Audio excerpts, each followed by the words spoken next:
Bonjour à tous et Bonjour. bienvenue, bienvenue dans cette masterclass, du jour.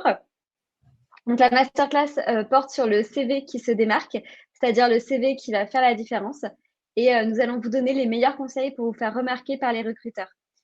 Si vous avez des questions pendant la présentation, n'hésitez pas à les poser dans l'onglet questions, notamment dans l'onglet questions plutôt que dans l'onglet chat. Ce sera plus facile, pour nous pour, répondre à vos questions et les traiter et si vous voyez des questions qui, vous intéressent et bien, vous pouvez voter sur la question dans l'onglet questions et donc comme ça, les questions les plus populaires vont remonter et on traitera celles-ci en de manière privilégiée. Voilà un petit peu pour l'introduction d'un point de vue technique. Sinon aujourd'hui donc, nous sommes avec, Pauline Lahari, qui est, dirigeante de My CV Factory et qui va nous décrire à quoi ressemble, un CV, gagnant, un CV qui se démarque. C'est parfait. Donc bonjour Pauline. Bonjour à tous, merci beaucoup de prendre ce temps avec moi. Effectivement, on va voir un petit peu qu'est-ce qu'un bon CV sur le contenu, sur la forme, et ensuite vous pourrez me poser toutes les questions que vous voulez et je pourrai y répondre évidemment sans aucun problème. Je partage mon écran et comme ça, on est parti. Normalement, vous voyez mon écran. Alors ça change un petit peu et oui, c'est bon, on le voit. C'est bon? Ouais, c'est Alors c'est parfait. parti. On a plein de petits Euh, pouces. C'est parfait. Alors, on va commencer par ça. Le petit agenda du jour, c'est qu'est-ce que le recruteur, en fait, veut voir sur votre CV. L'idée, c'est de comprendre ensemble, finalement, à partir de votre expérience, de le traduire, en fait, en professionnel. Alors, il y a quelqu'un qui n'a pas coupé son micro. Oui, c'est bon, je pense. Donc, on va voir ainsi le contenu et la forme. Alors, évidemment, votre CV, c'est un aperçu de votre parcours à un instant T. Ça veut dire que c'est un peu comme une vitrine pour aller séduire des recruteurs, des entreprises. Donc l'idée, c'est de venir synthétiser évidemment au maximum et de ne pas trop en dire pour en garder quand même aussi sous le pied lorsque vous serez pris pour l'entretien. Il ne faut pas tout déballer en fait, hein, déballer tous vos atouts sur la première étape. Il faut aussi en garder un petit peu de quoi raconter en entretien. Le recruteur doit pouvoir cerner évidemment votre profil en un coup d'œil et comprendre qui vous êtes, quel candidat vous êtes. Et votre CV doit vraiment retranscrire votre personnalité. Il est donc important finalement de bien travailler en amont votre projet, votre discours pour finalement bien savoir ce que vous voulez lui vendre et lui dire. Alors, un contenu bien construit. Le contenu, c'est le cœur, évidemment, et la clé de votre CV. Attention, tout ne doit pas apparaître, c'est un petit peu ce que je vous disais tout à l'heure. L'idée, c'est de venir synthétiser au maximum et de garder les informations qui seront pertinentes pour le poste que vous visez. La réponse à la question « Qui êtes-vous » Donc, en fait, ici, on va travailler le haut de la page du CV. Sachez qu'un recruteur passe entre 6 et 30 secondes par CV, ce qui n'est pas énorme. Donc, l'idée, en fait, c'est de toujours valoriser les informations les plus importantes en tête de page. Hein. Vous savez, il y a eu pas mal d'études sur la façon, le comportement qu'a un recruteur lorsqu'il va déchiffrer votre CV. Il va lire les premières choses et après la première page, en fait, la première partie de page, et il va moins lire ce qu'il y a en dessous. Donc, l'idée, évidemment, c'est d'avoir donc, cette catégorie-là, le profil, l'adresse mail, le téléphone, éventuellement votre ville, et puis, évidemment, le job title, hein, le titre du poste. Donc, les informations les plus importantes en haut du CV. Concernant la photo, elle n'est pas obligatoire en France, mais c'est vrai que c'est un vrai plus qui permet en fait de mettre un visage aussi sur une candidature. Donc, moi, je trouve que c'est intéressant de pouvoir mettre une jolie photo sur un CV. Ça humanise aussi le CV et vous savez, un recruteur voit énormément de CV toute la journée et l'idée pour lui, c'est aussi de pouvoir se rappeler d'un profil avec sa tête à côté. Donc, c'est vrai que parfois, il va se souvenir d'un visage et peut-être moins de votre contenu. Donc, ça peut aussi aider un recruteur à se souvenir de vous. Ensuite, il est important d'avoir un objectif sur votre CV. En fait, l'objectif, c'est un projet, c'est le poste visé, la formation que vous souhaitez faire et mettre en fait plus de concret, plus de détails. Donc, ça peut être une phrase comme celle-ci. Futur comptable souhaite intégrer un cursus en finance, marketing, startup, innovation NTIC. bachelor marketing, responsable commercial. En fait, donner du détail éventuellement sur vos enjeux, votre contexte et ce que vous voulez faire. Donc, le titre du CV, c'est soit voilà, un poste, soit une formation. En fait, c'est pourquoi je lis votre CV. Par exemple, étudiant n'est pas un titre de CV et n'est pas un bon titre de CV.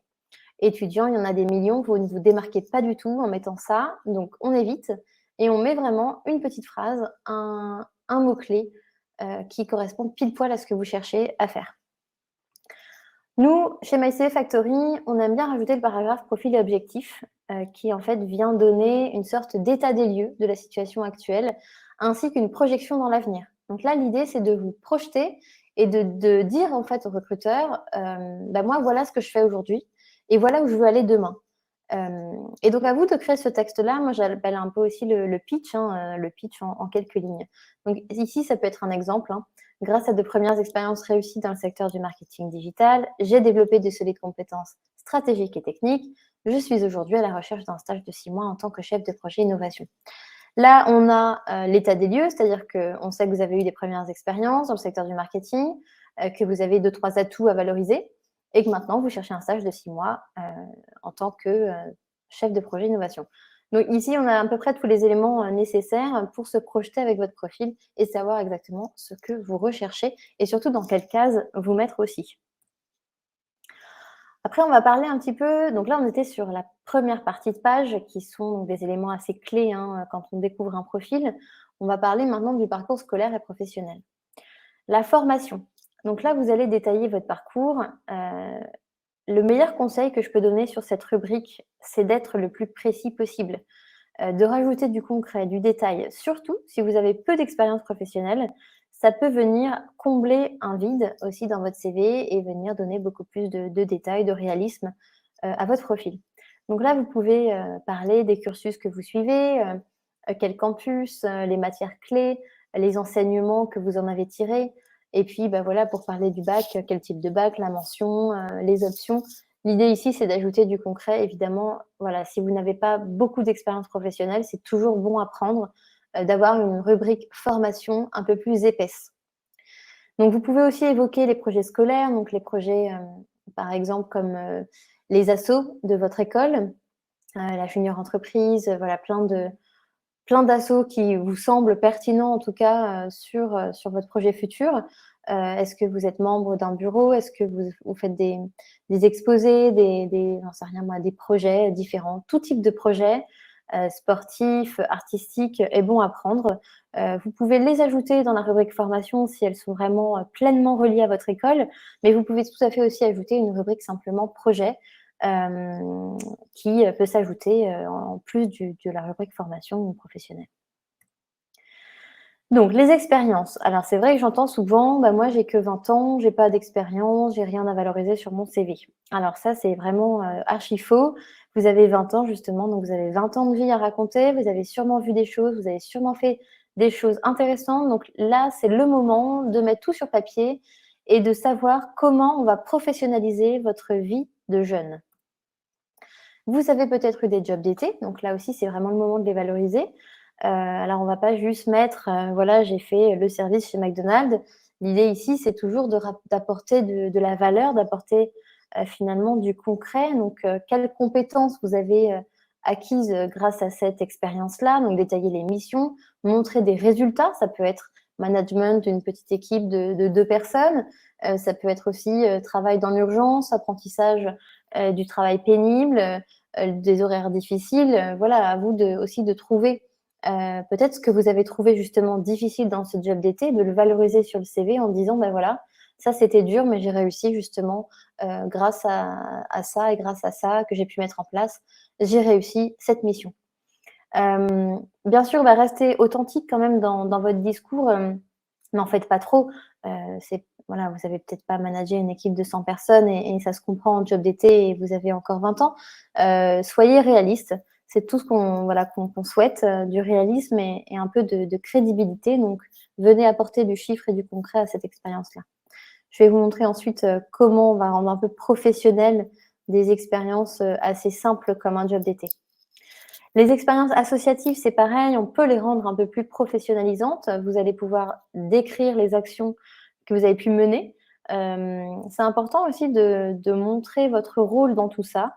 Si vous êtes chef de projet, si vous êtes trésorier, voilà, tous ces termes finalement montrent à quel point vous êtes investi et impliqué dans votre rôle, dans cet asso, et je trouve que ça peut avoir de l'importance voilà, sur un CV. Ça montre aussi que vous savez voilà, vous engager aussi dans une cause. Donc ça, je trouve ça important. Alors justement, les exemples, ça va vraiment vous aider à mettre des mots sur ce qu'on attend de vous. Imaginons donc job d'été, polyvalent, employé polyvalent dans un fast-food. Sur le CV, ça va donner ça. Accueillir les clients et prendre les commandes, préparer les plateaux et les box à emporter, tenir la caisse, participer à la tenue du restaurant. Ça, on va dire que ce sont des missions types que j'imagine vous avez pu faire dans le cadre de ce job d'été-là. Mais la grosse valeur, en fait, qu'on attend de vous, c'est les 2 lignes qui suivent. C'est la rubrique réussite. Donc là, vous allez pouvoir rajouter, en fait, du chiffre et du concret. Donc, ça donne du contexte sur ces missions. Donc, ça veut dire 250 clients par jour, 35 clients par heure, en heure de pointe. J'ai été élu le meilleur équipier pour août 2021. Tout ce genre de détails, ça montre à quel point voilà, le contexte était important. C'était un gros McDo, par exemple, un gros fast-food, celui-ci. Ça donne vraiment du crédit à votre mission. Et enfin, la ligne acquis, qui pour moi est clé quand on a 20 ans, qui montre en fait que vous avez analysé votre expérience. Donc, vous allez mettre sens du service, résistance au stress, réactivité, travail en équipe, qui sont en fait aussi des mots-clés extrêmement importants dans votre CV qui vont probablement matcher une offre d'emploi. D'ailleurs, justement, c'est important, je trouve, de pouvoir mettre des mots-clés ici qui sont en rapport avec le poste aussi que vous visez. Donc, évidemment, vous allez avoir des mots-clés reliés aux missions de fast-food, bien sûr, mais aussi, tant qu'à faire, essayez d'avoir aussi des mots-clés qui sont importants pour le poste que vous allez viser. Donc voilà, ça c'est hyper important. Vous avez en fait, dans une description de poste, vous allez avoir les missions types, les réussites, donc les résultats, et les acquis.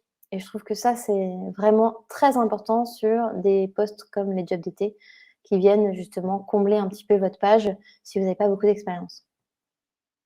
Là aussi, je voudrais que vous compreniez très bien comment on part finalement d'une mission à une compréhension professionnelle. Donc, par exemple, une prise de commande, quand on prend des commandes chez McDo, imaginons, ça veut dire quoi? Ça veut dire qu'en fait, vous avez le sens client, que vous connaissez le service client. La tenue de la caisse, ça veut dire quoi? Ça veut dire que vous maîtrisez la comptabilité journalière. Préparation dans les commandes, par exemple, ça veut dire quoi? Ça veut dire régularité. Vous connaissez, il y a des process, vous connaissez la régularité au quotidien. Nettoyage, ça veut dire voilà, nettoyer j'en sais rien moi, la vaisselle, enfin le plan de travail, enfin plein de choses en restauration. Ça veut dire que vous êtes rigoureux dans votre façon de gérer votre quotidien. Donc ça aussi, ce côté je professionnalise finalement ma mission avec des mots-clés que le recruteur attend, c'est un travail que vous devez faire en amont pour vraiment valoriser les bons mots-clés sur votre CV. Évidemment, on va aussi mentionner les qualités personnelles, donc ça va être vraiment les soft skills dont on parle beaucoup aujourd'hui, l'esprit d'équipe, polyvalence, donc ça peut être dans la ligne acquis, esprit d'équipe, polyvalence, réactivité, résistance au stress, volonté, force de travail. Voilà, ça ce sont des mots-clés que l'on va aussi pouvoir écrire après un job d'été et que l'on va pouvoir mettre dans la catégorie acquis. Si vous avez des réussites ou des résultats à annoncer, donc dans la catégorie réussite, vous allez pouvoir mettre un peu ce que je vous disais tout à l'heure, le nombre de clients servis par jour, l'affluence aux heures de pointe, les résultats au sein de l'équipe, les progrès réalisés aussi, pourquoi pas. Et voilà, montrer peut-être aussi que si vous étiez à l'étranger, voilà, en acquis ou en réussite, que vous parlez couramment l'anglais, par exemple, si vous étiez dans un pays anglo-saxon. Ça peut toujours apporter vraiment quelque chose d'intéressant au profil. Je vous donne un autre exemple. On va parler plutôt d'un projet perso. Vous avez fait un voyage en Espagne en famille. Donc, sur le CV, ça va donner ça. Établir et suivre le budget familial, définir l'itinéraire et le programme des visites, effectuer les réservations, créer et administrer le blog. Donc, on n'y pense pas toujours, mais un voyage en Espagne, quand il est bien mené et peut-être un peu plus long terme que juste 2 semaines, ça peut être intéressant de le mettre sur un CV et on peut en tirer des choses professionnelles. À nouveau, nos 2 lignes, réussite, et là, vous allez pouvoir mettre 12 villes visitées en un mois, gestion d'un budget de 4 000 € par mois, 300 visiteurs uniques sur le blog en un mois. Voilà, donner finalement des choses assez concrètes, assez claires sur les résultats de tout ce que vous avez mis en place finalement. Et dans les acquis, rigueur, organisation, découverte d'une autre culture, compétences linguistiques. Donc ça aussi, c'est vraiment un autre exemple très intéressant de comment je vais valoriser des qualités qui me sont propres au sein d'une expérience qui, au départ, ne semble pas très importante. Hein. Quand on part en voyage, c'est plutôt de l'amusement et on ne voit pas tout ce côté très professionnel que ça peut apporter. Donc n'hésitez pas, faites-le avec soit d'un voyage, bien sûr, mais ça peut être toute autre chose. Hein, un voyage organisé en bus que vous avez fait avec des amis. Enfin, trouvez en fait dans votre parcours, dans tous les projets que vous avez pu mener, des choses comme ça qui au départ sont plutôt personnelles, qui peuvent devenir professionnelles. À nouveau ici, on va écrire donc l'émission à gauche et ce que ça veut dire à droite. Donc suivi budgétaire, ça veut dire quoi en mots-clés? Ça veut dire comptabilité et trésorerie. Programmation du voyage, en mots-clés, ça veut dire organisation et planification. La réservation des transports, en mots-clés, ça veut dire compétences administratives. Et la tenue du blog, en mots-clés, c'est je suis douée dans les communications et les réseaux. Donc vraiment, n'hésitez pas aussi à faire ce travail de traduction, parce qu'on parle vraiment de traduction professionnelle d'une expérience en langage recruteur. Les qualités personnelles que l'on peut ajouter dans les acquis, ça peut être curiosité, sens de l'orga, initiative, capacité d'adaptation, évidemment. Voilà, essayez de penser à tout. Je trouve que c'est aussi très important de toujours apporter quelques soft skills à valoriser après une expérience. Voilà, une expérience, elle nous apprend aussi toujours une ou deux soft skills en plus sur nous, peut-être qu'on ignorait. Donc, c'est toujours intéressant de l'ajouter. Dans les réussites, vous l'aurez compris, on parle plutôt chiffres, plutôt très concret. Donc, on va parler du budget géré, des objectifs de visite. Est-ce que l'itinéraire a été respecté? L'audience du blog, les langues étrangères que vous allez parler. Donc, voilà, tout ça, c'est des informations qui sont importantes et que vous pouvez donner pour donner un peu de crédit à cette expérience. Évidemment, si vous parlez juste du voyage comme ça, sans donner tout ce contexte, tous ces chiffres, tout ce concret, l'expérience, elle n'est pas intéressante en l'état. Un recruteur, il ne va pas se dire, tiens, il me parle de son voyage en Espagne, ça a l'air intéressant. Non, il ne va pas du tout se dire ça. Il va se dire, il me parle de son voyage en famille, j'en ai rien à faire. Simplement, maintenant, si vous le contextualisez avec toutes les données que je viens de vous donner, là, tout de suite, il va se dire, ah oui, quand même, il a fait ça, c'est pas mal. Il en a tiré ça, c'est pas mal. En fait, le recruteur, évidemment, n'est pas dans votre tête et il a besoin de ces chiffres pour se rendre compte, en fait, de l'expérience que ça a et la pertinence, du coup, que ça a de le mettre dans le CV. Alors, on peut faire un petit focus sur les compétences, parce qu'on en a quand même un petit peu parlé via les acquis et les réussites, justement, de vos expériences. Les compétences, globalement, il y en a 3 types. D'abord, des compétences reliées à la mission, donc au métier. Ça peut être aussi des compétences reliées à votre personne, vous l'aurez compris. Et puis, les troisièmes types de compétences, ce sont les compétences des outils, en fait, que vous allez maîtriser. Il faut globalement que ces 3 compétences se retrouvent sur votre CV et globalement en lien avec le job que vous cherchez. Donc, essayez en fait de lister les 3 types de compétences qui vous sont propres et de les insérer un peu partout, de les dissimuler, j'aime bien dire, un peu partout dans le CV. Ça peut être une rubrique dédiée qui s'appellerait compétences, tout simplement. On peut faire 3 rubriques compétences. On peut aussi les avoir dans les expériences professionnelles, comme on l'a fait tout à l'heure dans les acquis. Vous pouvez les lister dans les acquis. Vous pouvez les lister aussi dans la rubrique association. Et on peut très bien également avoir une rubrique acquis avec des compétences acquises dans la pratique d'une activité sportive, donc dans les intérêts. C'est hyper intéressant aussi de pouvoir valoriser ce côté très concret dans les hobbies pour justement apporter de la pertinence à cette rubrique. Voilà, donc ça, c'est les différents types de compétences dont je vous parlais, l'expertise métier. Donc là, je vous donne aussi quelques exemples. Management d'équipe, gestion de projet, tout ça, ce sont des mots-clés reliés au métier que vous allez viser. Vous allez avoir donc les compétences plutôt techniques, programmation, référencement, tout ce qui est outils, tout ce qui est un peu tech. Les soft skills dont je vous parlais, donc leadership, sens de l'engagement, ça vous avez compris.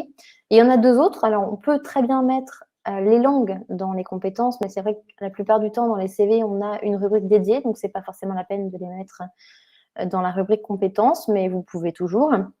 Donc là, dans la rubrique des langues, on va pouvoir valoriser un TOEIC, des scores, des séjours à l'étranger, des formations de langue. Voilà, plein de choses peuvent être intéressantes et pertinentes à dire dans cette rubrique-là. Et alors, je voulais vous parler des math skills qui sont un peu moins connus. En fait, la math skills, c'est les compétences un peu folles. En fait, ce sont des compétences un peu atypiques que vous allez pouvoir apporter à une boîte. Typiquement, je vous donne des exemples. Ça va être voilà, auteur-compositeur à 6 heures perdues, champion amateur de karaté, lecture aux prisonniers le week-end. En fait, ce sont des compétences qui sont un peu différenciantes et qui vont faire de vous vraiment une personne un peu au-dessus du lot, si je puis dire. Donc, tout le monde n'a pas ces math skills, hein, et d'ailleurs, la plupart n'en ont pas. Mais c'est vraiment des personnes qui ont ce supplément d'âme très important, typiquement dans le sport, qui vont avoir un niveau exceptionnel dans un domaine et pourtant ne sont pas professionnels. Ça peut être aussi voilà, des grands marathoniens voilà, qui les enchaînent et qui ont des super scores, mais qui ne sont pas pour autant professionnels dans le domaine. Voilà, ce sont des gens qui vont exceller dans un domaine sans pour autant être professionnels. Donc, c'est intéressant, si vous en avez en tout cas, de le mentionner, parce que ça montre aussi que voilà, vous êtes excellent par ailleurs dans quelque chose qui n'a rien à voir avec le job. Et c'est toujours évidemment un plus à mettre. J'ai un tout petit peu parlé des intérêts, mais j'y reviens là. En fait, les intérêts, c'est vraiment l'occasion finalement de créer du lien avec le recruteur, l'occasion de discuter de quelque chose d'informel, et ça vous permet aussi de briser la glace assez facilement. Donc, je trouve que c'est une rubrique qui a toute sa place dans un CV et qui est très importante. À nouveau, l'idée ici, c'est de rendre cette rubrique pertinente, parce que si vous écrivez juste cinéma ou sport, c'est vrai qu'on en a un peu rien à faire, pour tout vous dire. Maintenant, si vous écrivez karaté, acquis, esprit d'équipe, dépassement de soi, rigueur, bah, c'est pas du tout la même chose que si vous mettez rien du tout, quoi. Donc ici, vraiment, n'hésitez pas à rajouter cette ligne acquis à nouveau pour en fait venir à nouveau traduire l'expérience intérêt, l'expérience de karaté en langage professionnel. Donc soyez précis et puis évitez bien sûr les intitulés bateaux, hein, comme la lecture, le cinéma. C'est vrai qu'on les voit beaucoup et ça n'apporte pas grand-chose. Apportez vraiment du détail pour que cette rubrique prenne vraiment tout son intérêt. Une petite phrase un peu pour conclure cette partie-là. Le recruteur saura comprendre ce que vous souhaitez lui dire si le contenu de votre CV est précis et percutant, même si vous êtes junior. Ça, c'est aussi très important. On peut parler un petit peu de la forme. La forme du CV a aussi son importance, même si voilà, le contenu, on va dire que c'est 50-50. Hein. On a le contenu à 50% important et la forme l'est aussi tout autant à 50%. Je voudrais vous présenter donc quelques designs, mais l'idée pour moi ici, c'est de vous donner quelques clés. En tout cas, en France, on fait un CV sur une seule page. C'est important de le redire parce qu'on a parfois des étudiants qui parlent beaucoup et qui font des CV un peu à rallonge. Donc attention, la règle en tout cas, le standard, c'est plutôt une seule page. Alors, utilisez un design plutôt sympa avec lequel vous êtes à l'aise. C'est important d'aimer son CV, d'aimer la forme, d'aimer les couleurs. Donc vraiment, essayez de l'adapter au maximum à votre goût. Il faut bien sûr que les essentiels soient là, c'est-à-dire l'identité en tête de page claire, statut et objectif avec titre de poste ou titre mots-clés sont annoncés. Un contenu, on va dire, droit au but avec des verbes d'action, avec la ligne réussite comme on a vu, la ligne acquis comme on a vu, et évidemment facile à lire, aérien, voilà, qu'on puisse déchiffrer très facilement. Donc cet exemple-là, par exemple, est un bon exemple d'un CV junior. Il y a un bloc formation, le paragraphe profil objectif, il y a 2 expériences plutôt simples, mais claires. Bon, il n'y a pas les réussites et les acquis, mais au moins, il y a quand même deux jolis blocs expérience, le titre en haut, les atouts, les intérêts. On a globalement des informations clés. C'est intéressant. En termes de couleurs, alors, vous savez, je voulais vous présenter aussi différentes études, puisque quand on crée, vous savez, un logo pour une entreprise, par exemple, il va y avoir des couleurs à favoriser en fonction du domaine que vous allez choisir. Et ben pour les CV, c'est un petit peu pareil. Il y a des couleurs qui sont un peu plus standards dans certains domaines, dans certains secteurs. Et donc, je voulais vous donner cette étude-là. Donc, le bleu est conseillé globalement pour tous les domaines et tous les métiers. Du coup, c'est vrai que le danger du bleu, c'est de ne pas se démarquer assez. Il y a beaucoup de CV bleus, finalement, vous allez repérer. Donc, à vous de trouver peut-être aussi le ton du bleu que vous souhaitez employer afin de vraiment trouver la bonne tonalité qui va vous correspondre à vous. Mais globalement, le bleu pour les métiers un peu dans l'action, commerciaux notamment, c'est une couleur qu'on voit beaucoup. Le rose pour les secteurs de l'animation événementielle et communication. Donc attention aussi à ne pas choisir un rose un peu trop comment dire, pastel qui s'imprimerait peut-être un peu mal. Donc choisissez la bonne couleur, le bon ton flashy ou pas, en fonction aussi de l'image que vous voulez donner, sachant que plus le rose, en tout cas plus la couleur est dure, plus la couleur est, on va dire, profonde, et plus vous donnez une image de vous autour de vous et avec une qualité de leadership et de choses comme ça. Donc, les couleurs aussi que vous allez choisir disent pas mal de choses de vous et de votre personnalité. Donc, ne vous trompez pas. Le rouge est souvent pris pour les domaines de la finance, ingénieur, banque. Donc, n'hésitez pas. Bien sûr, pareil, à nouveau, choisissez la bonne couleur et qui vous correspond parfaitement. Alors, sachant quand même que sur un CV, on ne va pas mettre 10 000 couleurs, hein, c'est une ou deux, peut-être trois dans un grand maximum, mais limitez-vous à deux quand même on va dire dans une idée d'harmonie pour éviter aussi de partir dans tous les sens. Donc un rouge vif et simple montre aussi que voilà, vous êtes sûr de vous et que vous assumez pleinement votre profil. Le vert est une couleur qu'on voit un peu plus dans les professions d'ameublement, ingénieur, écolo, associatif, volontariat. C'est une couleur qu'on voit pas mal. Après, voilà, à nouveau, si le vert est un peu trop clair, il ne s'imprime pas très bien. Voilà, à vous de choisir aussi celle qui vous convient le mieux. Mais voilà, vert foncé, vert pomme, ce sont des couleurs qu'on voit de plus en plus sur ces types de métiers-là. Le violet, on va dire que là, on est plutôt sur quelque chose de fantaisie, je dirais, parce que c'est des couleurs qu'on voit assez peu, et un peu plus féminine quand même, comme couleur que les autres.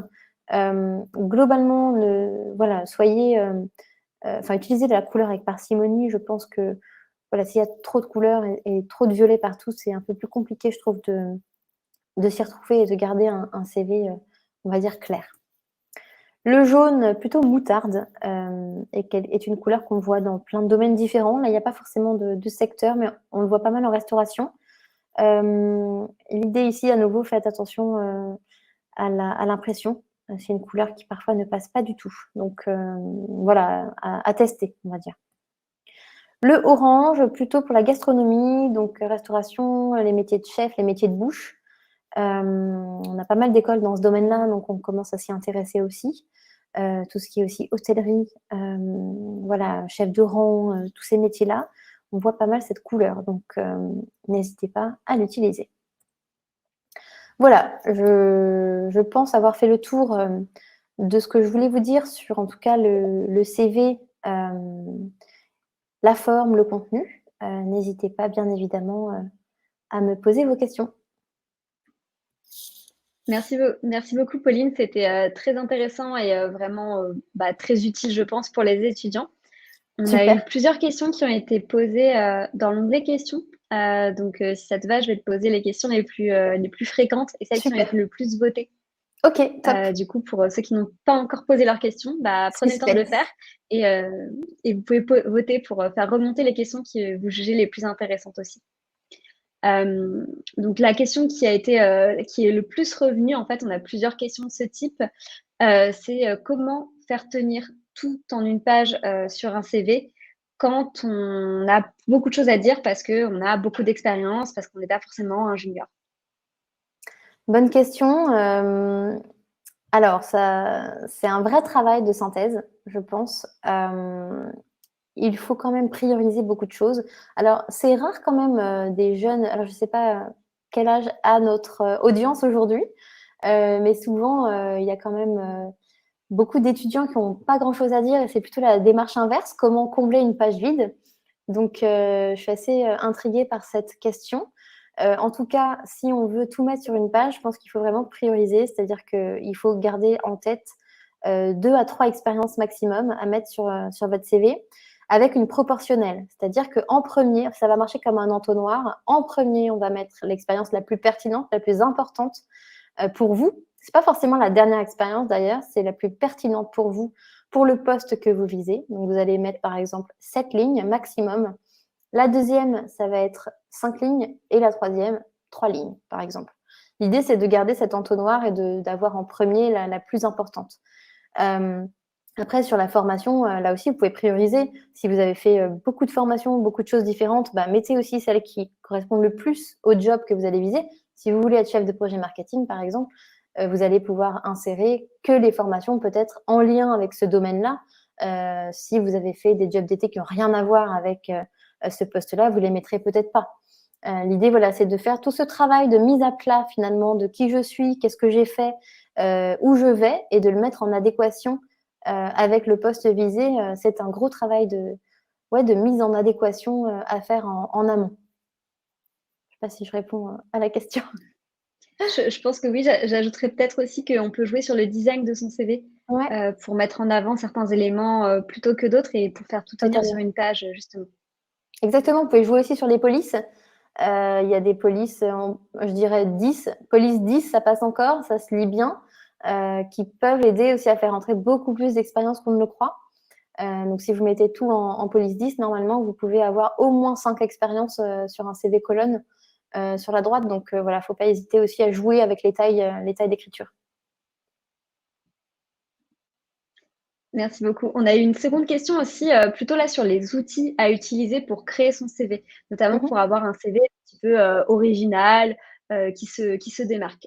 Donc, quels sont les outils que tu recommanderais? Je ne peux que recommander My CV Factory, évidemment. Vous trouverez de nombreux designs selon votre âge, votre parcours sur notre site internet, donc n'hésitez surtout pas. Merci, je m'attendais un petit peu à la réponse. Ensuite, on a une question un petit peu plus originale, toujours sur les couleurs aussi. Est-ce que c'est une bonne idée, à ton avis, d'accorder les couleurs du logo de l'entreprise avec son CV? Pourquoi pas? Après tout, moi, je suis pour la personnalisation du CV en fonction de l'offre. Donc, ça peut être une piste, effectivement, d'aller jusqu'au bout du projet et d'aller modifier complètement son CV pour plaire à une boîte. Attention, parce que ça prend du temps de faire ça, donc ne vous essoufflez pas. C'est bien si vous avez le courage, l'énergie, et c'est top, mais si ça devait durer dans le temps, votre recherche de job, peut-être qu'à la fin, vous en aurez drôlement marre de faire de telles modifications de votre CV.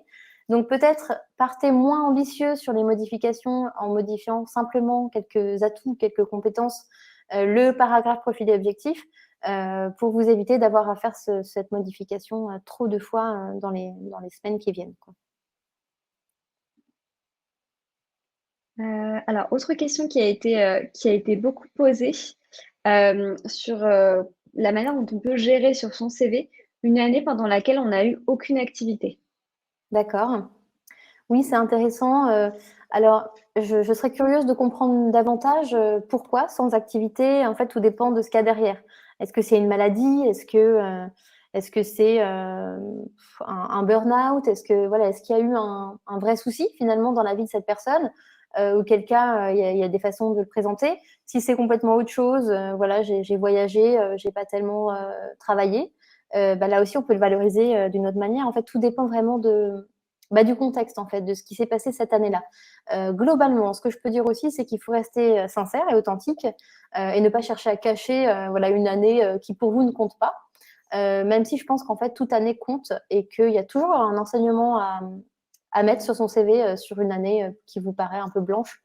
Il faut comprendre ce qui s'est passé cette année-là et mettre des mots sur les acquis, sur les réussites potentielles, même si pour vous, ça n'a pas l'air d'avoir été l'année du siècle. Donc voilà, ça dépend de chaque personne, je pense. Merci. Donc oui, effectivement, plutôt du cas par cas en fonction un peu du Ouais, profil étudiant. je pense. Et effectivement, on a beaucoup parlé en fait de ce qu'on fait figurer dans le CV, notamment au niveau de la partie formation. Ouais. Mais on a aussi une question sur est-ce qu'il est pertinent d'ajouter, en plus de la formation basique universitaire, des MOOC qui auraient pu être suivis par la personne et qu'elle souhaiterait Ouais. mettre sur son CV? Carrément. Je considère les MOOC comme des vraies formations qui apportent un vrai plus, je trouve, à un profil, surtout jeune. Il faut savoir que sur une école de commerce classique, vous allez être des milliers à avoir le même diplôme finalement, le même style de cursus suivi. Et je trouve qu'apporter le MOOC vient vous différencier de très loin de la concurrence. Donc, effectivement, rajoutez-le, c'est hyper important. L'année, le site que vous avez fait, ce que vous en avez tiré, et du coup, en quoi vous avez, par exemple, 3 compétences clés en plus de vos concurrents. Ça, c'est hyper intéressant.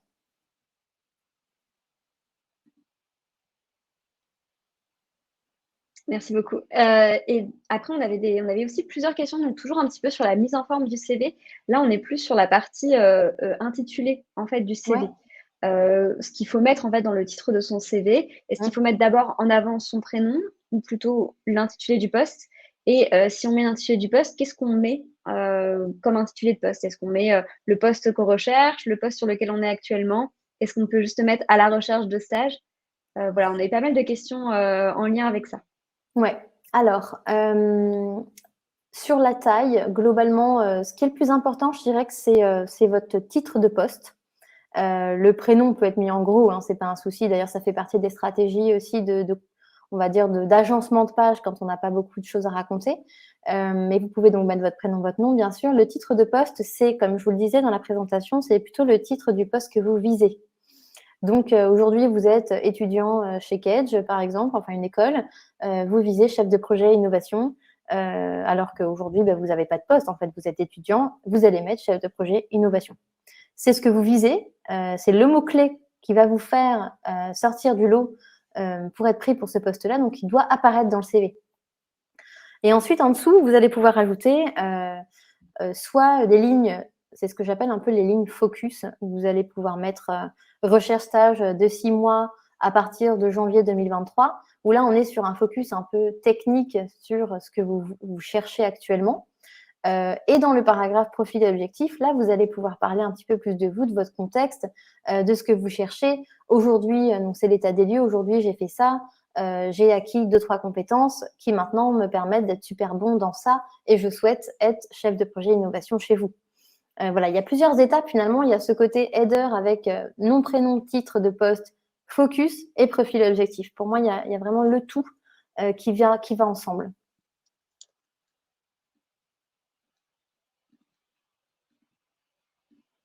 Merci beaucoup, Pauline. Ensuite, on avait plusieurs autres questions, toujours un petit peu en lien avec les questions un peu de mise en forme et de ce qu'on fait apparaître ou non dans le CV. Notamment, alors, j'ai perdu j'ai perdu la question. Oui, notamment pour les personnes qui sont en reconversion professionnelle. Mmh. Typiquement, j'ai changé de cours de cursus, j'ai commencé mes études en marketing, ensuite j'ai fait de la gestion et ensuite j'ai Ouais. fait complètement autre chose. Est-ce que je dois faire figurer ces expériences de formation passées ou bien pourquoi pas, si j'ai déjà une première expérience professionnelle, mes premières expériences professionnelles dans un autre secteur d'activité, comment est-ce que je gère ça sur mon CV? Alors, sur les profils de reconvertis, effectivement, on va mentionner les expériences les plus pertinentes pour le poste que l'on va viser. Donc si, j'étais dans la finance avant et que maintenant je veux faire du tourisme, il va falloir que je trouve des expériences, dans la finance qui vont faire en sorte que, je serai une bonne candidate pour le tourisme. Donc ça veut dire peut-être, repenser à des activités anciennes, des activités extra, qui vont, voilà, valoriser en tout cas mon expérience d'avant pour le nouveau poste.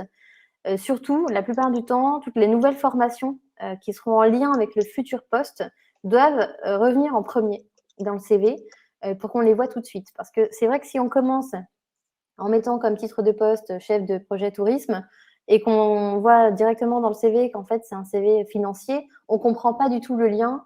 On se dit mais c'est bizarre, ce CV n'a aucun sens. Donc déjà, dans le profil objectif, bien raconter que c'est un projet de reconversion et qu'on tente une nouvelle aventure. Et mettre en premier la formation pour montrer que vous vous êtes aussi bougé et que vous avez démarré des formations pour connaître mieux le nouveau secteur dans lequel vous vous lancez. Et surtout, faites ce travail-là de traduction à nouveau professionnel. Qu'est-ce qui vous a plu dans la finance? en termes d'acquis, de compétences qui vont vous servir pour le futur métier. Ça, il faut qu'on les voit vraiment très, très clairement, qui seront votre force aujourd'hui, parce que dans les autres profils dédiés au tourisme, ils n'auront pas cette expérience-là. Donc, c'est votre bagage, c'est votre force, donc il faut pouvoir le valoriser pleinement. Oui, merci beaucoup. Et je pense on va prendre peut-être encore une ou deux questions. Pour les personnes, par Oui, exemple, qui seraient en situation de handicap, est-ce que c'est quelque chose ouais. qu'il faut indiquer dans son CV et de quelle manière le mettre dans le CV, le cas échéant? Oui, tout à fait. En tout cas, si vous avez je ne sais plus comment ça s'appelle, je suis désolée, la carte handicap, quoi. En fait, je sais pas comment on l'appelle, je suis navrée, mais en tout cas, si vous avez voilà l'appellation handicap, il faut la mettre sur votre CV effectivement, puisque vous ferez partie d'une aide. Enfin, l'entreprise aura une aide aussi pour vous embaucher. Donc, je crois que ça c'est dans la loi. Enfin, c'est quelque chose voilà quand même d'assez connu. Donc, l'idée pour vous, c'est de pouvoir expliquer donc votre handicap pour qu'en fait l'entreprise puisse se projeter aussi avec vous. Comme ça, en fait, soit voilà, c'est un handicap, j'en sais rien, physique, et du coup, faut qu'elle voit si elle est organisée pour vous recevoir. Si c'est un autre type de handicap, voilà, elle s'organise aussi. Si c'est un temps aménagé, bah voilà, il y a une organisation à prévoir. En fait, la nature du handicap va être importante pour le poste, en tout cas, qu'elle recherche. Et la plupart du temps, sur les offres d'emploi, quand c'est une offre qui est ouverte au handicap, c'est écrit aussi. Donc, il ne faut pas hésiter aussi à les chercher sur des sites aussi dédiés. Vous irez peut-être plus vite aussi dans les réponses que vous obtiendrez. Merci beaucoup, Pauline. Alors, je pense qu'on va pouvoir prendre encore une ou deux questions.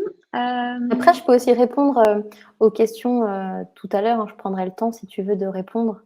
Ouais, parfait. Bah, comme ça, Voilà, on peut. RQTH, je le vois.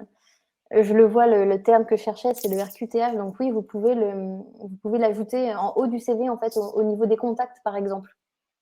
Hmm. Et du coup, on peut peut-être finir sur quelques conseils un peu sur la mise en forme du CV.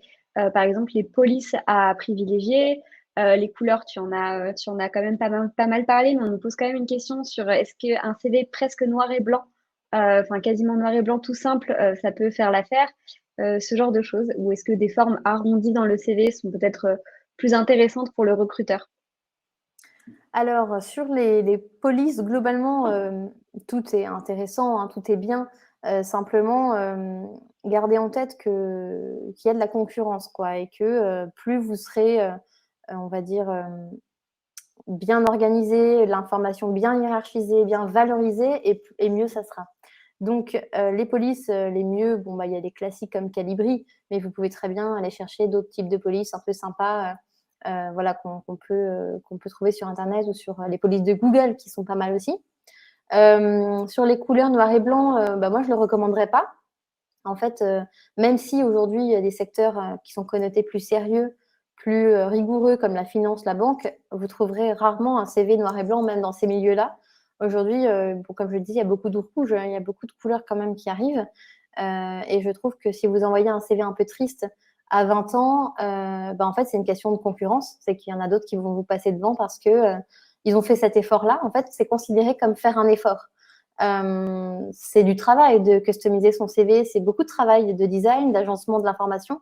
Et en fait, si vous ne le faites pas, bah, c'est un peu comme si vous aviez la flemme et c'est montrer une image de vous qui n'est pas forcément la bonne.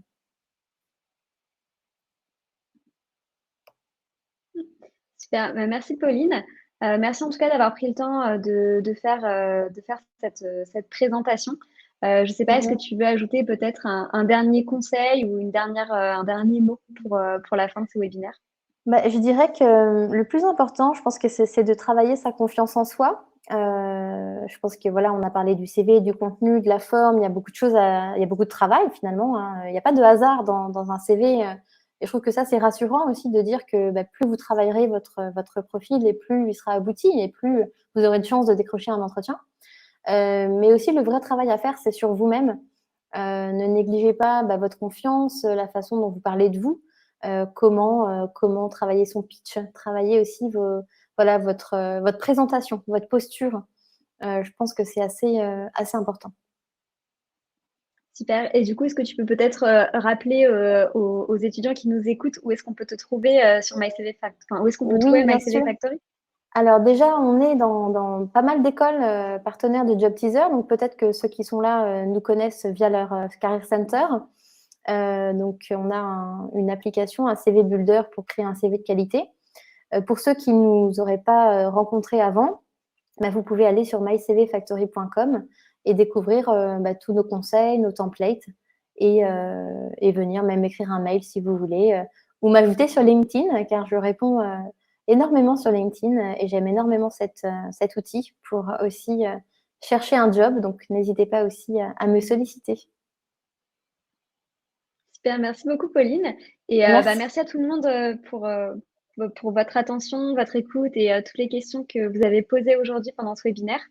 On a été ravis d'y répondre, enfin surtout Pauline du coup, d'y Ouais. répondre ensemble. Ouais. Euh, Merci donc, beaucoup. et du coup, je souhaite bonne chance à tous maintenant pour la rédaction de votre CV. Maintenant que vous avez toutes les clés en main pour vous démarquer par rapport aux autres personnes. Vous pouvez aller dans la rubrique sondage et répondre à notre petit sondage sur les masterclass pour savoir si vous aimez le format. N'hésitez pas à y répondre, c'est vraiment précieux pour nous pour toujours améliorer en fait nos formats en fonction de vos retours. Et donc, on se retrouvera pour une prochaine masterclass par Job Teaser. D'ici là, n'oubliez pas que si vous souhaitez découvrir plus de contenu, des tutoriels pour vous aider dans votre future carrière, sur la construction de votre projet professionnel, découvrir les différents métiers, vous pouvez vous abonner à notre chaîne YouTube, mais vous pouvez également retrouver du contenu Job Teaser sur votre Career Center, sur notre site internet et sur nos réseaux sociaux en tapant Job Teaser sur Instagram ou TikTok par exemple. Voilà, merci à tous. Et du coup, on va peut-être répondre aux dernières questions éventuellement par écrit. Mais je pense on va mettre fin à ce webinaire maintenant. Donc voilà, merci à tous. Au Merci à revoir. tous. Au revoir.